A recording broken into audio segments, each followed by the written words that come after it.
नमस्कार. आज आपण खूप हेल्दी फुल प्रोटीन सॅलेड ज्याचं नाव आहे मूगडाळ सॅलेड. ही साऊथ इंडियन सॅलेड आहे ज्याला आपण मराठीत कोशिंबीर म्हणतो आणि एकदम साऊथ इंडियन तडका देऊन आज आपण ही कोशिंबीर बनवूया. चला तर रेसिपीला सुरुवात करूया. यासाठी मी इथे 2 चमचे मूगडाळ घेतलेली आहे. ही मूगडाळ आपल्याला स्वच्छ 2-3 पाण्याने धुवून घ्यायची आहे. अगदी खूप चांगला गुड सोर्स ऑफ प्रोटीन आणि डेलिशियस हेल्दी अशी ही डिश बनते. ही रेसिपी तुम्ही नक्की ट्राय करा. तर छानपैकी अशी 2-3 पाण्याने धुवून घेतल्यानंतर इथे आपण एक साधारण 1 ग्लास पाणी ॲड करून ह्याला आपण अगदी 10 ते 15 मिनटासाठी भिजत ठेवूया.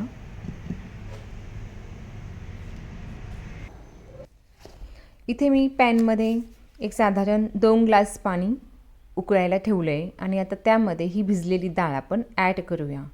बघा, पाण्याचं प्रमाण अगदी कमी ठेवायचं आहे कारण जेणेकरून पाणी नंतर वेस्ट होऊ नये त्यासाठी आपण इथे पाण्याचं प्रमाण कमी ठेवूया. त्यानंतर इथे मी हळद ॲड करते.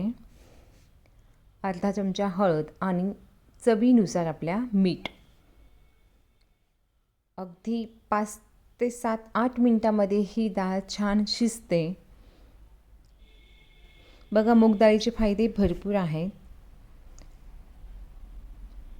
भरपूर प्रोटीन आणि व्हिटॅमिनयुक्त अशी ही डाळ असते. आपल्याला जर थकावट वाटत असेल तर मूग डाळ ही नक्कीच खाल्ली पाहिजे. त्याने आपल्याला एक एनर्जी येते, ऊर्जा मिळते. त्यानंतर इथे जो फेस आलेला आहे, वरचा फेस, हा आपण त्याला रिमूव्ह करून घेऊया.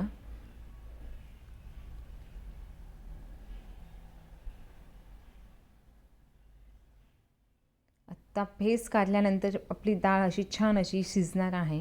एक साधारण 4 ते 5 मिनटानंतर मी ह्यावरती झाकण ठेवणार आहे. मी निम्मी डाळ ही अशीच न झाकण ठेवता शिजून घेतलेली आहे.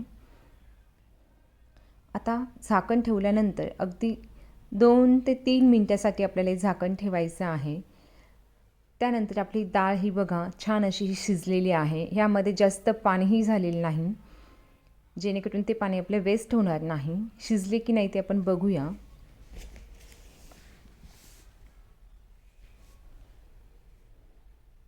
छान अशी मऊसूत शिजलेली आहे. तरीही मी इथे अगदी अजून 5 मिनटं ह्याला झाकण ठेवून पुन्हा वाफेवर होऊन देणार आहे.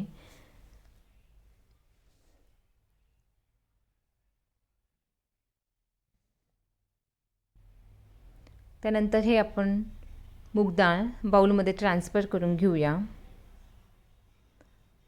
त्यासाठी इथे मी आपल्याला कोशिंबीरसाठी इथं ओलं खोबरं किसून घेतलं आहे, 1 हिरवी मिरची, डाळिंब आणि काकडी आणि गाजर, लसूण अद्रकची पेस्ट आणि कोथिंबीर हे सगळं बारीक कट करून घेतलेलं आहे.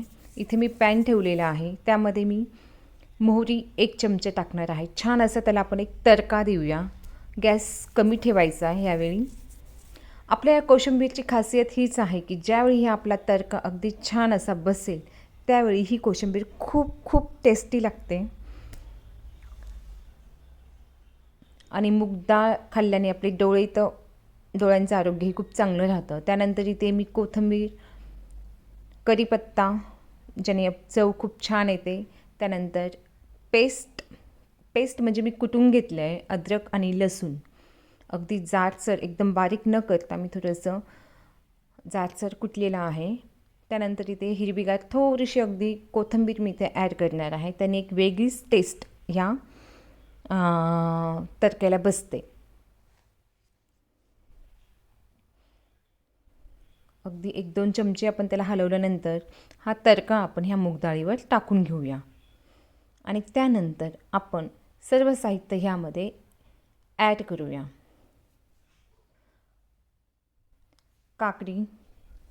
काकडीचं प्रमाण आपण हवं तसं घेऊ शकतो. गाजर, डाळिंब यासाठी घेतलं आहे की ज्यावेळी हे आपण सॅलड खातो त्यावेळी हे जे डाळिंबची चव इतकी छान लागते ह्या मूग डाळीसोबत. त्यानंतर इथे मी ओलं खोबरं घेतलं आहे 2 चमचे आणि फ्रेश कोथिंबीर. सगळं काही एकजीव करून घेऊया.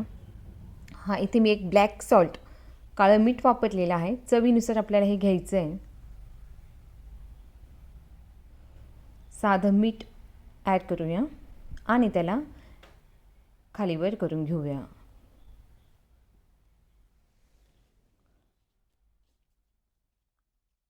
छान असं हे मिक्स झालं की यावरती आपण निंबू पिळायचं आहे, जेणेकरून टेस्ट अजून छान लागते. इथे माझ्याकडे निंबू नसल्याने मी इथे ॲड केलेलं नाही, पण तुम्ही निंबू नक्की त्यावरती टाका.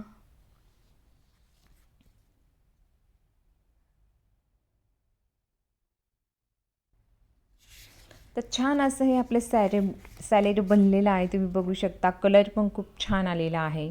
ज्यावेळी आपल्या घरी गेस्ट येतात त्यावेळी काय करावं हा प्रश्न आपल्या सगळ्यांनाच पडतो. पण ही जेव्हा वेगळी डिश आपण प्रेझेंट करतो त्यावेळी येणारा पाहुणा जो असतो किंवा कोणीही असेल तर आपल्याला तो कायमस्वरूपी लक्षात ठेवतो. हे सॅलेड तुम्ही नक्की ट्राय करा, नक्की शेअर करा आणि कमेंट नक्की करा. वा, खूप छान झालेली ह्याची टेस्ट. तुम्ही नक्की ट्राय करा. थँक्यू.